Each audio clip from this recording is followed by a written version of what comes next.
बोल बांके बिहारी लाल की जय। सबको राम राम जी, जय श्री कृष्ण, राधे राधे। अब हम आज कार्तिक मास के 11वें अध्याय का पाठ करेंगे और उसी विधि से जिस तरह हम करते आए हैं। श्री गणेशाय नमः, श्री गणेशाय नमः, श्री गणेशाय नमः।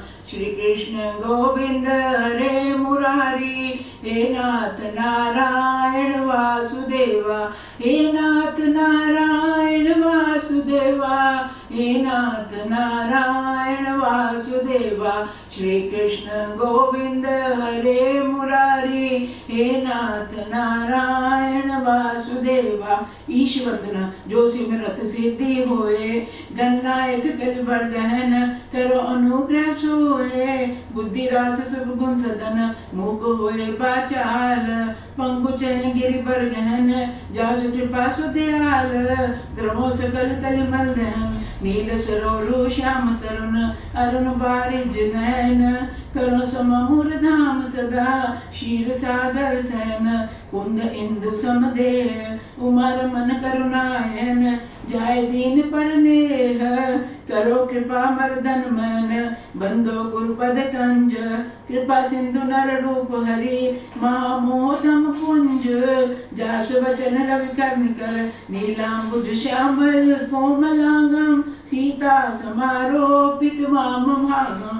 पाणो महासायक चारु चापम, नमामि रामं रघुवंशनार्थम।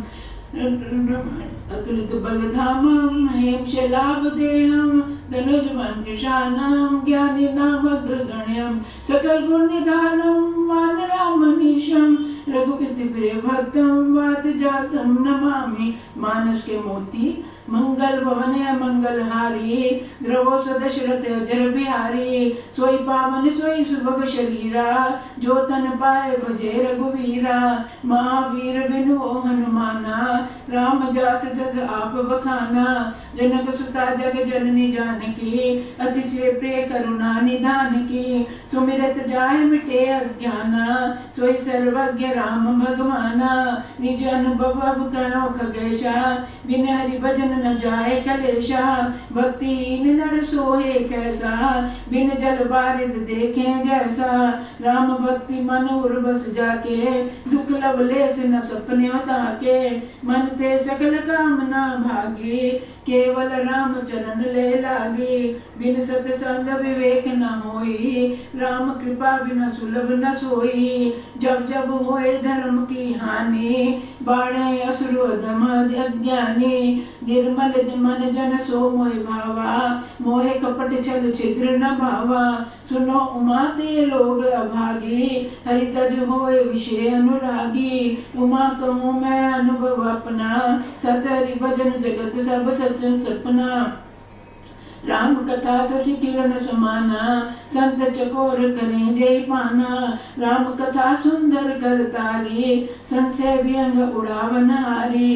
राम कथा के ते अधिकारी, जिनके सत्संगत अति प्यारी। भक्तिहीन सब गुण सुख ऐसे, लवन बिना ज्यों व्यंजन जैसे। सिया राम में सब जग जानी, करो प्रणाम जोर जुग पानी। राजा राम अवध राजधानी, गावत गुण सुर मुनिवर ज्ञानी। गावे सुंदर मंगल गीता, ले ले नाम राम और सीता। जहाँ सुमति तहाँ संपत्ति नाना, जहाँ कुमति तहाँ विपत्ति निधाना। तापस वेग विशेष उदासी, 14 बरस राम बनवासी। सुन जननी सोई सुत भगण बड़ भागी, जो पितु मात वचन अनुरागी। पुत्रवती जुवती जग सोई, रघुपति भक्त जासु सुत होई। अधम ते अधम अधम अति नारी, तिन में मैं मन मति मंद अघारी। हनुमान सम नहीं बड़ भागी, नहीं कोई राम चरण अनुरागी। मोरे मन प्रभु अस विश्वासा, राम ते अधिक राम कर दासा। मंगल भवने मंगल हारी, उमा सहित जय जप त्रिपुरारी। दीन दयाल विरत संभारी, हरो नाथ मम संकट भारी। दीन दयाल भरोसे तेरे, सब अपराध क्षमा करो मेरे। ज्ञान बत्ती सी कथा प्रारंभ होत है। सुनो वीर हनुमान, श्री राम से लक्ष्मण जानकी, सदा करो कल्याण। राम नाम की लूट है, लूट सके तो लूट, अंतकाल पछताएगा जब प्राण जाएंगे छूट। सुत धारा और लक्ष्मी, पापी घर भी होए, संत समागम हरि कथा, तुलसी दुर्लभ जोए। क्षमा बड़न को चाहिए, छोटन को उत्पात, क्या विष्णु को घट गया जो भृगुमारी लात। तेरा साईं तुझ में ज्यों फूलों में बास, कस्तूरी के मृग ज्यों फिर ढूंढे घास। कबीरा तेरी झोंपड़ी गरकटियन के पास, करनगे सो भरनगे तू क्यों भयो उदास। कबीरा मन निर्मल भया जैसे गंग का नीर, पाछे पाछे हरि फिरत कहते कबीर कबीर। ज्यों तिल माही तेल है, ज्यों चकमक में आग, तेरा साईं तुझ में है जाग सके तो जाग। पोथी पढ़ पढ़ जग मुआ, पंडित भयो न कोय, ढाई अक्षर प्रेम के पढ़े सो पंडित होए। गोधन गजधन बाजधन और रतन धन खान, जब आवे संतोष धन सब धन धूलि समान। जहाँ दयाता धर्म है, जहाँ लोभ वहाँ पाप, जहाँ क्रोध तहाँ काल है, जहाँ क्षमार्थ है आप। जब तुम आए जग में जग हंसा तुम रोए, ऐसी करनी कर चलो तुम हंसो जग रोए। बड़ा हुआ तो क्या हुआ जैसे पेड़ खजूर, पंथी को छाया नहीं फल लागे अति दूर। सियापति राम जय जय राम, मेरे प्रभु राम जय जय राम। कल हमने 9वें अध्याय का पाठ करा था जिसमें जलंधर वध का वर्णन था। 10वां अध्याय हम करवा चौथ का पहले ही पढ़ चुके हैं। आज हम पढ़ेंगे 11वां अध्याय। नारद जी श्री कृष्ण गोविंद रे मुरारी, हे नाथ नारायण वासुदेवा, हे नाथ नारायण वासुदेवा, हे नाथ नारायण वासुदेवा। श्री कृष्ण गोविंद रे मुरारी, हे नाथ नारायण वासुदेवा। अध्याय नारद जी बोले, भगवान व्यास और वशिष्ठ ने गृहस्थ आश्रम का श्रेष्ठ माना है। हे ब्राह्मण, मुझसे विस्तार पूर्वक कहिए। ब्रह्मा जी बोले, हे ब्राह्मण सुनो, मैं बताता हूँ गृहस्थ क्यों पूजनीय है। पितर, मनुष्य, देवता, ऋषि ये सभी गृहस्थ से ही आश्रय पाते हैं। जिस प्रकार गंगा आदि नदियां समुद्र में जाकर स्थित होती हैं, उसी प्रकार सभी लोग गृहस्थ आश्रम का आश्रय प्राप्त करते हैं। जिस प्रकार सभी जीव अपनी माता के आश्रय से जीवित रहते हैं, उसी प्रकार सभी आश्रम गृहस्थ का ही आश्रय लेते हैं। ब्रह्मचारी, यति, विद्यार्थी, गुरु पूजक, यात्री, शील वृत्ति अर्थात भिक्षुक, ये 6 प्रकार के भिक्षुक कहे गए हैं जो कि गृहस्थ आश्रम के सहारे अपना जीवन जीवित रहते हैं। यति के हाथ पहले जल दे, फिर भोजन दे, उपरांत पुनः जल दे, तो वह अन्न सुमेध पर्वत के समान और जल समुद्र के समान होता है। पृथ्वी पर समस्त आश्रमों का विश्राम स्थल गृहस्थ आश्रम है, जिसके द्वार पर देवता, पितर, मनुष्य दोपहर के समय याचक की भांति घूमते रहते हैं। ब्रह्मा जी ने कहा, हे पुत्र सुनो, मैं तुमसे एक पवित्र पौराणिक कथा कहता हूँ जो गृहस्थ आश्रम के महत्व को सूचक और पुण्यवर्धक है। हे ऋषिवर, जिसके कारण गृहस्थ आश्रम को श्रेष्ठ ठहराया गया है। अब उस प्राचीन इतिहास को तुम सुनो। मैं कहता हूँ, हे मुनि, राजा और ब्राह्मण के बीच में हुए विवाद को सुनो। राजा उत्तानपाद का उत्तम नामक एक पुत्र था। वह सुरुचि का पुत्र, महाबली, पराक्रमी तथा शत्रु मित्र पुत्र एवं स्त्री को सम दृष्टि से देखने वाला धर्मज्ञ था। ये महामुनि, वह दुष्टों के लिए अति दुष्ट, सज्जनों के लिए अति सज्जन था। उसने बहुला नाम की स्त्री से विवाह किया था। उत्तानपाद का वह पुत्र तथा उसकी पत्नी इंद्र और इंद्राणी की भांति सुखपूर्वक रहते थे तथा परस्पर अत्यंत प्रेम करते थे। जिस प्रकार चंद्रमा रोहिणी को प्यार करते हैं, उसी प्रकार वे भी एक दूसरे को स्नेह करते थे। राजा ने अपनी सुंदरी पत्नी की आंखों में अपनी आंखें, हृदय में हृदय, शरीर में शरीर लगा रखा था। एक बार उत्तम मद्यपान कर रहा था। उसी समय वैश्याओं को गाते हुए देखकर वह अपनी पत्नी को भी मद्य का पात्र आदर पूर्वक देने लगा। उस समय वीरांगनाएं मधुर स्वरों में गीत गा रही थी और उत्तम उसके मुंह को की ओर देख रहा था। जब रानी ने उस मध्य पात्र की ओर से वैश्याओं के सामने से अपना मुंह फेर लिया, तब राजा अत्यंत क्रुद्ध हो गया। राजा ने उसको मद्यपान कर दिया और उसने मुंह फेर लिया तो राजा को गुस्सा आ गया। उसने द्वारपाल से पूछा, ये आज्ञा दी कि दुष्ट हृदय को वन में ले जाकर छोड़ो, मेरी इस आज्ञा का पालन करो। तदंतर राजा के वचनों पर कोई विचार किए बिना वह द्वारपाल रोती हुई रानी को रथ में बिठाकर घोर जंगल में छोड़ाया। परंतु इस घटना के बाद राजा ने उस रानी की चिंता में व्याकुल हो गया और उसने दूसरा विवाह भी नहीं किया। वह अपनी सुंदरी रानी की दिन रात याद करता हुआ अपने राज्य तथा प्रजा को धर्म पूर्वक पालन करने लगा। एक दिन उस प्रजा पालक राजा के समक्ष एक ब्राह्मण ने आकर अपना दुख कहना आरंभ किया। ब्राह्मण बोला, हे राजन, मैं बहुत दुखी हूँ, मेरा कष्ट सुनिए। कोई व्यक्ति मेरी स्त्री को ले गया है, आप उसे वापस ला दीजिए। राजा ने कहा, हे ब्राह्मण, तुम्हारी पत्नी कौन है? कौन हर के ले गया? वे कहाँ है? उसे मैं कहाँ ढूंढूं और कहाँ से लाऊं? ब्राह्मण बोला, हे राजन, द्वार बंद करके घर में सोते समय मेरी स्त्री को कौन हर के ले गया, ये मैं नहीं जानता। हे राजन, आप प्रजा की आय का छठा भाग लेते हैं अतः उसके रक्षक भी हैं। इसी कारण सब लोग रात्रि में निश्चिंत होकर सोते हैं। राजा ने कहा, मैंने कभी आपकी स्त्री को देखा ही नहीं है और ना मैं ये जानता हूँ कि वह ब्राह्मणी की आयु किस स्वभाव की है। ब्राह्मण ने कहा, मेरी कल्याणी कठोर वचन बोलने वाली, बहुत लंबी, छोटे हाथ, पतले मुंह वाली, लंबे दांतों वाली और देखने में बड़ी विकराल है। वह घने केशों वाली और गहरे काले रंग की थी। हे राजन, मेरे पास आए हुए उसे थोड़ा समय ही हुआ था। अपनी ऐसी पत्नी की भी मैंने कभी निंदा नहीं की। राजा बोले, हे ब्राह्मण, ऐसी स्त्री को रखकर तुम क्या पाओगे? हम तुम्हें एक नई अच्छी पत्नी देंगे।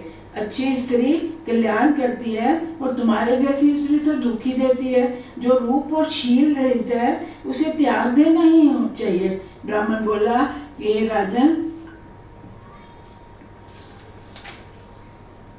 राजन, वेद में कहा है कि स्त्री की रक्षा करनी चाहिए, क्योंकि जिस स्त्री से आत्मा रूपी पुत्र का जन्म होता है उसकी रक्षा करने से आत्मा की रक्षा होती है। यदि उसकी रक्षा नहीं की जाए तो संतान वर्ण शंकर हो जाती है। वर्ण शंकर पुत्र अपने पूर्वजों को भी स्वर्ग से गिरा देता है। स्त्री के बिना धर्म और दैनिक धर्म की हानि होती है, जिसके कारण हमारा नाश होता है। जो लोग ऋतु काल के समय अज्ञानवश अपनी पत्नी का सहवास नहीं करते, उसके पितर 1 मास तक उसी स्त्री के राज्य में निवास करते हैं। जो लोग वैश्यगामी होते हैं तथा उसकी श्वास को ग्रहण करते हुए पुत्र उत्पत्ति करते हैं, वे कभी भी कल्याण को प्राप्त नहीं होते। हे प्रभु, परंतु मेरी स्त्री तो चुरा के ले गई है। ब्राह्मण ने इस वचनों को सुनकर राजा ने विचार किया। तदुपरांत वह सभी उपकरणों से युक्त होकर रथ में जा बैठा। एक दिन वह राजा ब्राह्मण के साथ लेकर पृथ्वी पर भ्रमण करता हुआ एक वन में एक तपस्वी के उत्तम आश्रम में पहुंचा। वहां उसने रथ से उतरकर एक ऐसे मुनि को देखा जो कुशासन पर विराजमान थे और अपने तेज से तप रहे थे। मुनि ने राजा को देखा, परंतु उसने राजा को कोई आदर नहीं दिया। ऋषि बोले, तुम यहाँ किस लिए आए हो? क्या ढूंढ रहे हो? हे नृप, तुम उत्तानपाद के पुत्र हो, ये मैं बात जानता हूँ। राजा ने कहा, हे मुनि, किसी ने इस ब्राह्मण की पत्नी को घर से चुरा लिया है। उसे ढूंढने के लिए हम यहाँ आए हैं। हम आपसे पूछते हैं, कृपा बताइए, हमारे यहाँ उपस्थित होने पर भी आपने हमको अर्घ क्यों नहीं दिया? वे हम आए राजा आपके घर द्वार पर, तो आपने हमको मतलब पानी तक नहीं पूछा।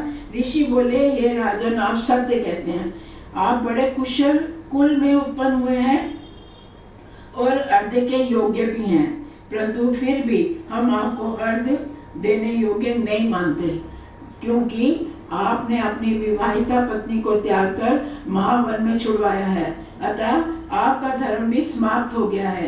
एक पक्ष तक स्त्री के न रहने पर कर्म की हानि होती है, इसमें संदेह नहीं, परंतु जिसके नित्य कर्मों की हानि हुए 1 वर्ष बीत गया हो, उसके लिए क्या कहा जाए? हे राजन, पति चाहे जैसा भी हो, उसके अनुकूल बने रहना ही पत्नी का धर्म है। इसी प्रकार कुशीला भार्या की पति होने का पालन भी पति को पालन करने योग्य है। जहाँ स्त्रियों की प्रतिष्ठा होती है, वहीं पर देवता भी वर देते हैं, परंतु जहाँ स्त्रियों का आदर नहीं होता, वहाँ सभी क्रियाएं निष्फल रहती हैं। अतः उत्सवों के समय स्त्रियों को भूषण और आदर सत्कार देते रहना चाहिए। जहाँ पर पति से पति संतुष्ट और अनुकूल बने रहते हैं, वहीं दोनों का निश्चित रूप से कल्याण होता है। मुनि के वचनों को सुनकर तथा लज्जित होकर राजा ने फिर कहा, राजा बोले, हे भगवान, इस ब्राह्मण की पत्नी किसके द्वारा हरी गई है और कहाँ पर है? आप तो भूत भविष्य के ज्ञाता है, सब कुछ जानते हैं। ऋषि बोले, अर्धी नाम राक्षस का पुत्र बल्लाह नामक राक्षस इस ब्राह्मण की पत्नी को हर ले गया। हे राजन, तुम उसे उत्पला वर्तक नामक वन में देख सकोगे। तुम वहां जाओ, ब्राह्मणों को उसकी पत्नी से मिलाओ। ये सुनकर राजा मुनि को प्रणाम करके रथ में बैठकर चल दिया। मुनि के द्वारा बताए गए उत्पल नामक वन के भीतर राजा ने उसी रूप वाली स्त्री को देखा जैसी ब्राह्मण ने बताई थी। विलप फलों को खाते हुए वह उस स्त्री को देखकर राजा ने कहा, हे शाले, तुम इस वन में क्यों आई हो? तुम सच बताओ, क्योंकि तुम धर्म से तो ब्राह्मण की विवाहिता पत्नी हो। ब्राह्मणी बोली, मैं बिनमासी अतिरात्रि नामक राक्षस की ब्राह्मण की पुत्री हूँ, तथा जिसका तुमने नाम लिया है उसी विशाल के पुत्र की पत्नी हूँ। मैं बलाक नामक दुष्ट राक्षस द्वारा चुरा कर यहाँ लाई गई हूँ। इस समय मैं माता और भाई के शून्य मकान में सो रही हूँ। जिस राक्षस ने मुझे अपनी माँ और भाई से अलग किया था, उसका नाश हो। मैं यहाँ बड़े दुख में रह रही हूँ। हे राजन, वह राक्षस मुझे इस मन में ले तो आया है, परंतु मेरे साथ ना तो रमण करता है और इसका कारण भी नहीं समझ में आता कि वो मेरे को क्यों चुरा के लाया। ये सुनकर राजा ने उस ब्राह्मणी से पूछा। राजा बोला, हे ब्राह्मणी, ये बताओ कि वह राक्षस तुम्हें यहाँ छोड़कर कहाँ चला गया है? ब्राह्मणी बोली, मुझे तुम्हारे पति ने तुम्हें लिवा लाने के लिए भेजा है। ब्राह्मणी बोली, वह राक्षस इसी वन के भीतर रहता है, आप उसे जाकर देख लीजिए। तब राजा उस वन में घुसा। जैसे ही राक्षस की दृष्टि राजा पर पड़ी, वैसे ही वह आकर राजा के पांव में लौट गया। राक्षस बोला, हे पुरुष श्रेष्ठ, मैं आपका सेवक हूँ और आप मेरे स्वामी हैं, कृपया बताइए मैं क्या करूँ? राजा ने कहा, हे राक्षस, तुम ब्राह्मण की पत्नी को क्यों हर ले आए हो? जिसे तुमने हरण किया वह तो रूप और शील से रहित है। यदि तुम उसे खाने के लिए लाए हो तो मुझे बताओ। राक्षस बोला, हे राजन, मैं मांसाहारी राक्षस नहीं हूँ, मैं तो अपने पूर्व जन्म के पापों का फल भोग रहा हूँ। यहाँ देवांगनाओं से भी अधिक सुंदर राक्षस स्त्रियां मेरे पास विद्यमान है, तब हम मनुष्य स्त्रियों से रमण क्यों करेंगे? राजा ने कहा, हे राक्षस, जब तुम्हें उपभोग तथा हार नहीं करना था, तब तुम ब्राह्मण के घर जाकर उसकी पत्नी को क्यों ले आए? राक्षस बोला, हे राजन, वह ब्राह्मण राक्षस मंत्रों का ज्ञाता है। हम लोग जब किसी यज्ञ के भीतर पहुंचते हैं तो वह उन मंत्रों का पाठ करके हमें वहां से भगा देता है। उसके मंत्रोच्चारण के कारण हम भूखे रह जाते हैं, कहाँ जाएं? सभी यज्ञों में वही ब्राह्मण ऋत्विक बनता है। अतः हमने उसे परेशान करने की दृष्टि से उसकी पत्नी का अपहरण किया है, क्योंकि पत्नी के बिना मनुष्य नित्य कर्म करने के अयोग्य हो जाता है। राक्षस की इस बात को सुनकर राजा अत्यंत व्याकुल हुआ और सोचने लगा कि राक्षस ने ब्राह्मण के विषय में जो कहा उसमें मेरी भी निंदा की गई है। राक्षस क्या कहता है कि कोई भी धार्मिक कर्म करो वो तभी पूरा होता है जब पत्नी साथ में है। जैसे राम जी ने भी यज्ञ किया तो सोने की सीता को साथ में बिठाया। तो कोई भी जो नित्य सत्य कर्म करो, जब गृहस्थ कोई करता है तो उसमें पत्नी को साथ होना जरूरी है। जब वो राजा को बताता है कि ब्राह्मण को इसकी स्त्री को तब ले आए कि ब्राह्मण मंत्र पढ़ ही नहीं सकेगा, कि जो हमको निशाचरों को मारने के उसको मंत्र आते हैं, तो ब्राह्मण की स्त्री को इसलिए उठा लिया कि वो नित्य कर्म कर ही नहीं सके। तो राजा सोचता है जो इसने ब्राह्मण के लिए कहा उसमें तो मेरी भी निंदा की गई है। मुनि श्रेष्ठ ने भी इसी कारण मुझे अर्घ देने योग्य नहीं समझा। इस प्रकार जब वह सोच रहा था उस समय राक्षस ने विनम्र होकर दोनों हाथ जोड़ते हुए कहा, हे राजन, आप मेरे ऊपर प्रसन्न हो। राजा बोला, हे राक्षस, तुम ब्राह्मण की स्त्री को उसके घर पहुंचा दो, फिर जब तुम कभी हम तुम्हें याद करें तब तुम हमारे पास आना।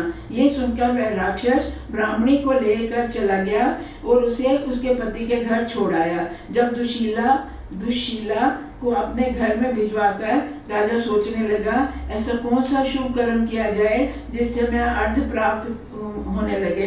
ब्राह्मण की विकलता तथा राक्षस के शब्दों को याद करके राजा सोचने लगा कि मैंने अपनी पत्नी का परित्याग किया है, अतः वह मुझे क्या करना चाहिए। अब मुझे उन्हीं महाज्ञानी मुनि श्रेष्ठ के पास चलकर पूछना चाहिए। ये कहकर राजा रथ में बैठकर वहीं पर जा पहुंचा। जब वह धर्मात्मा त्रिकाल्य महामुनि रहते थे, राजा ने रथ से उतरकर मुनि को प्रणाम किया, फिर उसे राक्षस से भेंट, ब्राह्मणी के दर्शन और उस दुशीला को पति गृह भिजवाने की सब बातें ज्यों की त्यों कहकर सुनाई। तब ऋषि बोले, हे राजन, तुमने जो कुछ किया उससे मैं परिचित हूँ। अब तुम्हारे लिए जो कर्तव्य है उसे ध्यान पूर्वक सुनो। मनुष्य के लिए पत्नी ही धर्म अर्थ काम देने वाली है। उसे छोड़ देने पर अपना धर्म ही छूट जाता है।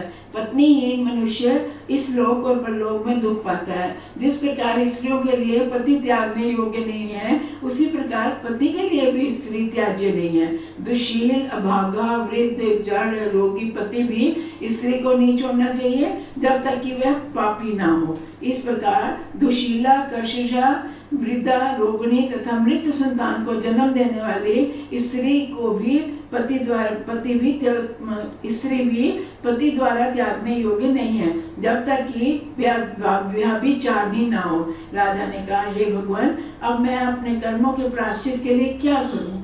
इन दिनों तो मैं कुछ भी करता हूँ उससे मेरा मन दुखी बना रहता है। मैंने अपनी पत्नी को वन में छुड़वा दिया था, पता नहीं कि वह कहाँ गई। वन में उसे किसी सिंह, व्याघ्र, निशाचर ने तो नहीं खा लिया। ऋषि बोले, हे राजन, उसे किसी सिंह, व्याघ्र, राक्षस ने नहीं खाया। वह पताल में रह रही है तथा अभी तक प्रतिव्रता ही है।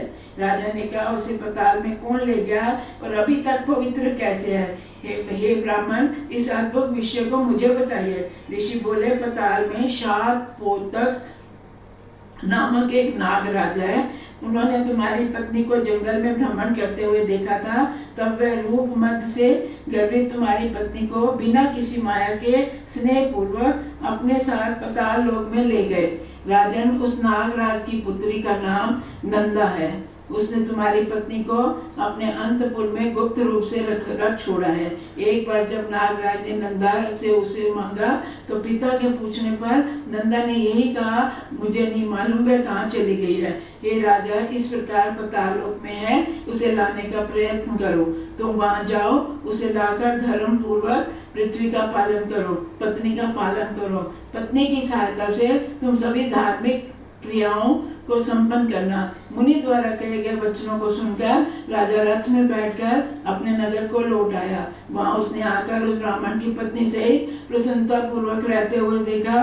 वह बुद्धिमान ब्राह्मण प्रसन्न होकर बोला। ब्राह्मण ने कहा, हे राजन, हम तुम्हारे प्रति कृतज्ञ हैं। पत्नी के न होने से हम बड़े अशांत थे और अवसर पूर्वक अपने धर्म का पालन कर रहे हैं। राजा ने कहा, हे द्विजश्रेष्ठ, आप अपने धर्म का पालन करके कृतार्थ हुए, परंतु दुख तो उन्हें है जिनके घर में पत्नी नहीं है। ब्राह्मण से इस प्रकार कहकर राजा ने विचार किया कि फिर महाबलशाली सत्यसंग बलाक राक्षस का स्मरण किया। स्मरण करते ही वे राक्षस राजा के समीप आकर प्रणाम करते हुए बोला, आज्ञा दीजिए मैं क्या करूं। तब राजा ने उसे विस्तार से सब बातें बताई। फिर वह पताल से राजा की पत्नी को ले आया।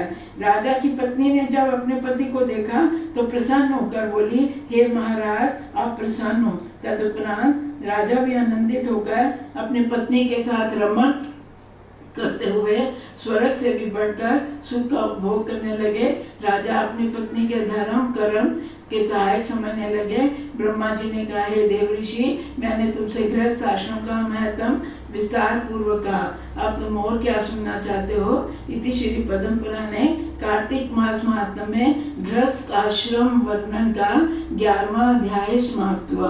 बोल श्री कृष्ण बलदेव की जय। श्री कृष्ण गोविंद हरे मुरारी, हे नाथ नारायण वासुदेवा, हे नाथ नारायण वासुदेवा, हे नाथ नारायण वासुदेवा। अब आरती करेंगे। ओम जय जगदीश हरे, स्वामी जय दीननाथ हरे, भक्त जनों के संकट दास जनों के अवगुण बंसरी वाला दूर करे। ओम जय जगदीश हरे, जो ध्यावे फल पावे, दुख बिन से मन का, स्वामी दुख बिन से मन का, सुख संपत्ति घर आवे, बंसरी वाला घर आवे, कष्ट मिटे तन का।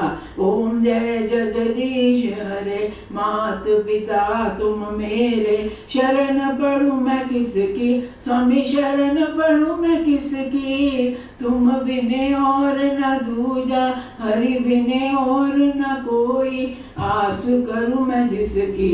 ओम जय जगदीश हरे, तुम पूर्ण परमात्म, तुम्हें अंतर्यामी, स्वामी तुम्हें अंतर्यामी, पार ब्रह्म परमेश्वर, परम पिता परमेश्वर, आप सबके स्वामी। ओम जय जगदीश हरे, तुम करुणा के सागर, तुम पालन करता, स्वामी तुम रक्षा करता, मैं मूर्ख कल कामी, मैं सेवक तुम स्वामी, कृपा करो भरता।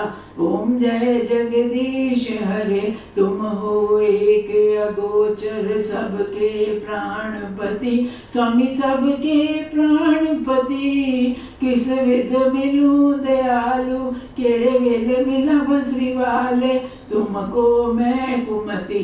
ओम जय जगदीश हरे, दीन बंधु दुख हरता, ठाकुर तुम मेरे, स्वामी सेवक हम तेरे, अपने हाथ उठावो, अपनी शरणी लगावो, द्वार पड़म तेरे। ओम जय जगदीश हरे, विषय विकार मिटावो, पाप हरो देवा, मेरे कष्ट हरो देवा, श्रद्धा भक्ति बढ़ावो, हृदय प्रेम बढ़ावो, संतन हरि सेवा।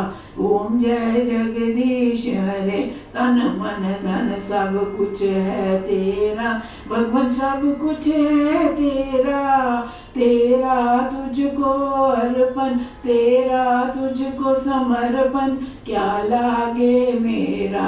ओम जय जगदीश हरे, सबे दवारे छोड़ के मैं आया द्वारे तेरे, भगवान आया द्वारे तेरे, चरना दी दासी बना लो, चरना दे नाल लगा लो, बख्शो अवगुण मेरे। ओम जय जगदीश हरे, जय त्रैलोकपति, स्वामी जय त्रैलोकपति, कृपा करके दीजो, दया करके बख्शो, नाम दाम भक्ति।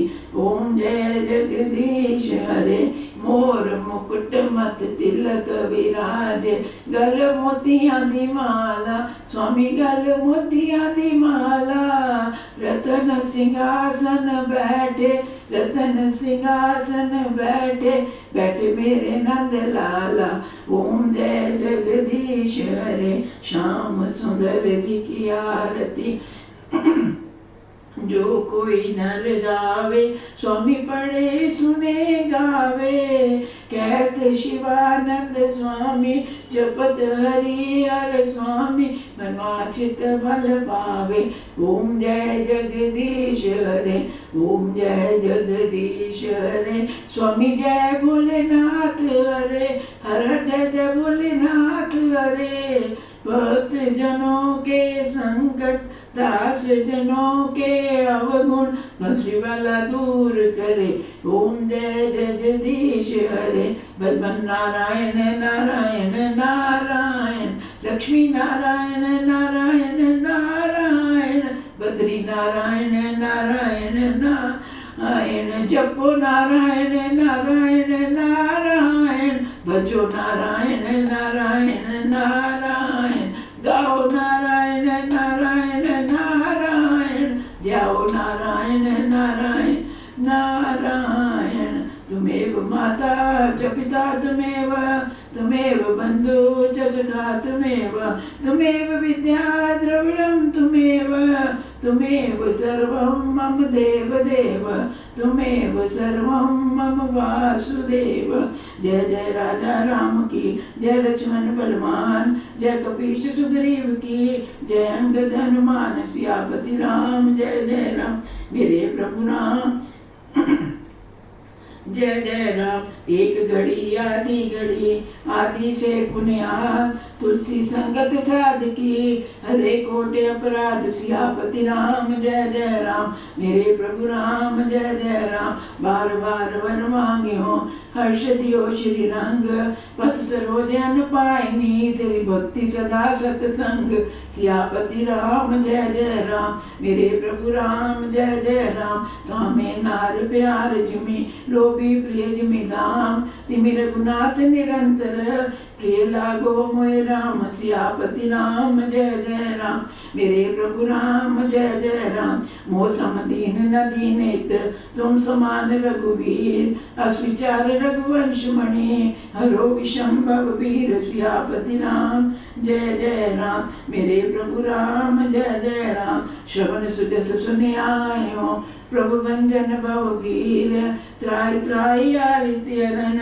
शरण सुखद रघुवीर सियापति राम। जय जय राम मेरे प्रभु राम। जय जय राम। आते भी राम बोलो, जाते भी राम बोलो, सुबह और शाम बोलो राम राम राम। मेरे श्याम दे पवन ते, फुल्ला आंधी वर्षा, सोने मंदना ते, फुल्ला आंधी वर्षा, वर्षा होए रही दरबार, वर्षा होए रही। श्याम प्यारे दी, जय हो हारा वाले दी, जय हो गढ़ वासी दी, जय हो कटे 84 दी, जय हो हारा वाले दी, जय हो श्याम प्यारे दी। सारी संगत रल के बोलो जय हो हारा वाले दी। भाई राधे राधे श्याम, मिला दे राधे राधे श्याम, जय मारो धन राधा श्री राधा श्री राधा, बरसाने वाली राधा राधा राधा राधा राधा, हमारी प्यारी राधा राधा राधा राधा राधा,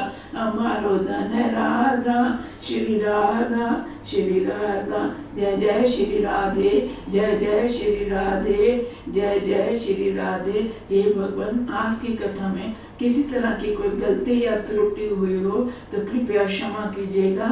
हरे नमः, हरे नमः, हरे नमः।